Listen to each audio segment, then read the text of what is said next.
오늘의 말씀의 제목은 하나님의 나라는 어디에서 오는가? 로마서 14장 17절 말씀을 제가 읽어드리겠습니다. 하나님의 나라는 먹는 것과 마시는 것이 아니요 오직 성령 안에 있는 의와 평강과 희락이라. 아멘. 사람들은 먹고 마시는 이런 일에만 신경을 쓰고 살아가곤 합니다. 사람들은 생각하기를 그저 잘 먹고 잘 살고 그리고 몸 따뜻하고 하다가 죽으면은 그뿐이라고 생각하는 사람들이 얼마나 많은지 몰라요. 물론 먹고 마시는 것은 매우 중요한 우리 삶의 요건이 되겠죠. 하지만 하나님의 사람들인 저와 여러분들에게는 그 이상의 것이 있습니다. 왜냐하면 우리들은 하늘나라의 시민이기 때문에 이 세상 사람들이 만족하는 것 그 이상의 것으로 우리들 만족을 누려야만 한다는 것이죠. 사실 먹고 마시는 것은 사람만이 아니라 개나 돼지들도 역시 먹고 마시는 것을 따라 살고 있지요. 우리 인간이 단지 먹고 마시는 것 이상으로 우리가 초월되지 못한다면 우리들은 다른 짐승이나 별로 다를 바 없으리라고 생각합니다. 그래서 하나님께서 말씀하셨어요. 사람이 떡으로만 사는 것이 아니라 하나님의 입으로부터 나오는 말씀으로 살 것이니라. 할렐루야. 그렇습니다. 우리 예수 그리스도께서도 말씀하시기를 예수 그리스도는 생명의 떡이라고 그렇게 말씀하시면서 누구든지 예수 그리스도 앞에 나오는 자는 결코 줄이지 아니할 것이다. 이렇게 말씀하셨으니 우리 주님께서 주시는 생명의 양식은 하늘로부터 오는 것이라고 하는 것을 알 수가 있습니다. 또 마태복음에도 우리들은 이와 비슷한 말씀을 찾아볼 수 있는데 예수님께서 하신 말씀이죠. 마태복음 6장 31절부터 33절까지 보면 그러므로 너희는 염려하여 이르기를 무엇을 먹을까 무엇을 마실까 하지 마라. 이는 다 이방인들이 구하는 것이라. 하늘 아버지께서 너희에게 이 모든 것이 있어야 할 줄을 아시느니라. 그러므로 너희는 먼저 하늘나라와 그의 의를 구하라. 그리하면 이 모든 것을 너희에게 더하시리라. 우리의 양식은 무엇일까요? 먹고 마시고 입는 것 그 이상의 것이라는 것을 알 수가 있죠. 우리의 양식은 바로 하나님의 의와 하나님의 나라를 구하는 것이 우리의 양식이 된다는 말씀입니다. 우리는 하나님의 나라를 어떻게 하면 세워갈까? 하나님을 어떻게 하면 만족시켜드릴까? 하나님의 뜻을 어떻게 하면 성취할까? 이것이 바로 우리들의 양식이 된다는 그런 말씀입니다. 왜? 우리들은 하늘나라에 속한 자들이니까. 우리가 하늘나라에 대해서 얘기할 때 우리가 이 세상 생명이 끝나고 난 다음 죽음 이후에 겪는 그 하늘나라만 생각하는 분들이 계셔요. 그러나 놀라운 것은 하나님의 나라는 죽음 이후에 비로소 시작되는 것이 아니라 바로 영원한 생명을 얻어서 거듭난 그때부터 하나님의 나라는 시작이 되는 줄로 믿습니다. 오늘 말씀이 그것을 분명히 지칭하고 있지 않습니까? 하나님의 나라는 먹는 것과 마시는 것이 아니라 오직 성령 안에 있는 의와 평강과 희락에 넘치는 세계가 바로 하나님의 나라다. 그렇다면 이 하나님의 나라는 이 세상에서도 진리로 자유함을 받은 영혼 속에 하나님의 나라가 임하는 것이에요.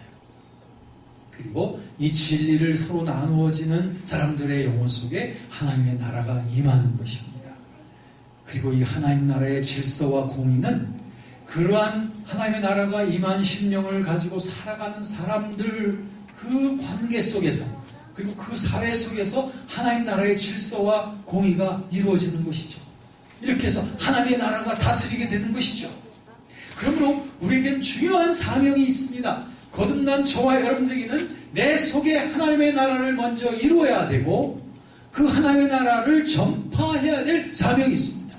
하나님의 나라를 전파하는 것은 나로부터 시작해서 나의 가족, 또 내 이웃, 또는 나의 동료, 형제, 자매 이렇게 확장되어져 가는 것이 하나님의 나라인데 이 하나님의 나라에는 속성이 세 가지가 여기서 발견되고 있죠. 하나님 나라의 속성은 세 가지입니다. 세 가지가 뭐냐면 의, 두 번째는 평강, 세 번째는 희락이라고 했습니다. 여기서 의라고 하는 것은 바로 하나님의 뜻을 말하는 거예요. 하나님의 의, 하나님의 뜻, 즉 하나님의 나라가 가득한 영혼 속에는 하나님의 뜻을 찾는 것을 너무너무 간절히 구하는 거예요. 여러분의 삶의 동기가 무엇인가요? 하나님의 뜻이 여러분의 삶의 동기가 되어지는 것, 이것이 바로 하나님의 나라의 속성입니다. 좀 더 쉽게 말해볼까요? 하나님을 어떻게 하면 기쁘시게 할까?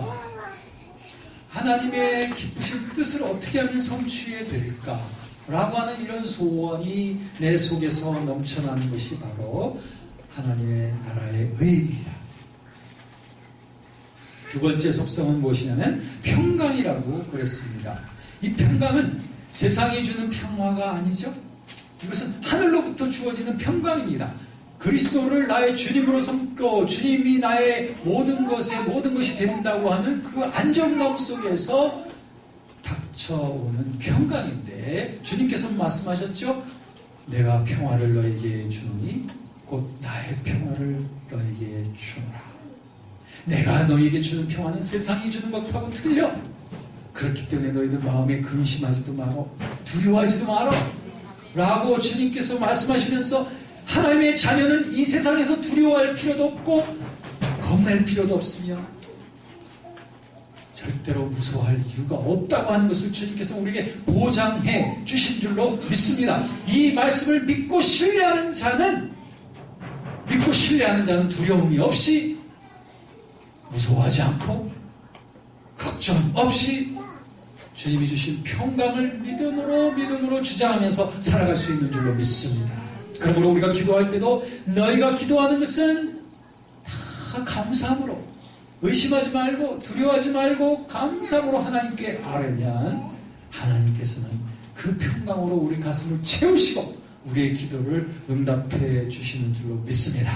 이런 평화가 우리 영혼 속에 늘 주장을 하는 것, 그것이 바로 하나님의 나라인 것입니다. 이 평화는 세상의 환경 때문에 깨지지 않습니다. 사람들이 나를 뭐라고 한다고 해서 이 평화가 깨지지 않아요. 왜냐하면 이것은 영원한 평화, 하나님이 주시는 평화이기 때문에 그렇습니다. 이것은 세상도 초월하고 환경도 초월하고 인간관계도 초월하며 나의 어떠함도 다 초월할 수 있는 영구한 평화인 줄로 믿습니다. 그리고 이 평화는 느낌이 아니고 믿음으로 누리는 평화인 거예요.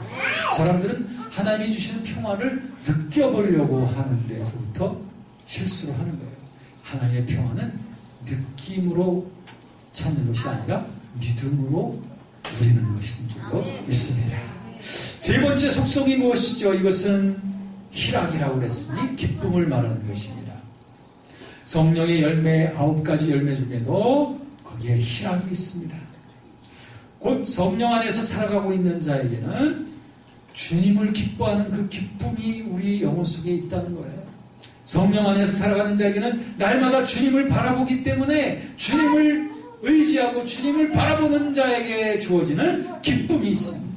여호와를 기뻐하는 것이 너의 힘이라 라고 말씀하셨던 것처럼 항상 기뻐하라 라고 데살로니가 전서 5장 16절에 있는 말씀처럼 우리들은 하나님을 내 눈앞에 목도하면서 살아갈 때는 내 영혼 속에 주님을 의뢰하는 기쁨이 생기는 줄로 믿습니다. 시편 37편 4절에 보면 또 여호와를 기뻐하라. 저가 내 마음의 소원을 이루어 주시리로다.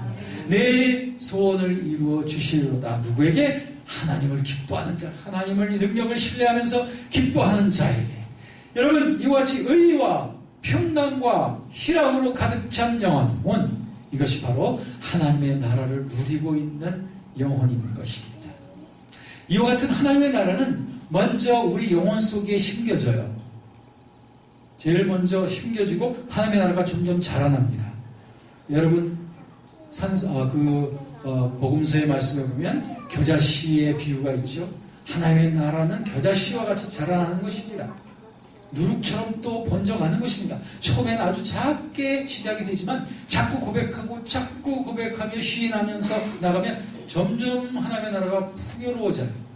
의와 평강과 희락이 처음에는 조금 했지만 점점 풍요로워져요. 가득 넘칩니다. 그리고 이 의와 평강과 희락은 나 혼자만이 담고 있기에는 너무 벅차게 누룩처럼 퍼져가서 결국 내 식구들과 내 이웃들에게 이 하나님의 나라의 의와 평강과 희락을 전염시켜가는 거예요. 이것이 하나님 나라의 확장인 줄로 믿습니다.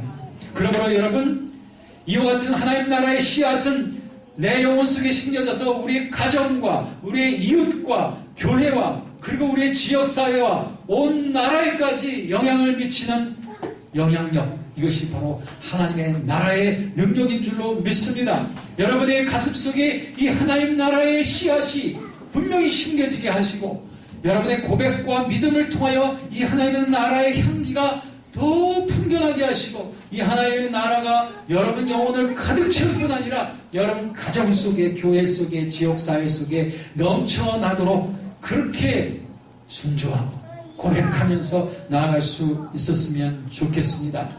하나님 말씀에 너희는 그리스도의 향기라고 말씀하셨습니다. 이 하나님의 향기가, 그리스도의 향기가 우리의 인격 속에서, 삶 속에서 충주로 풍요롭게 넘쳐나게 되기를 주의 이름으로 축원합니다.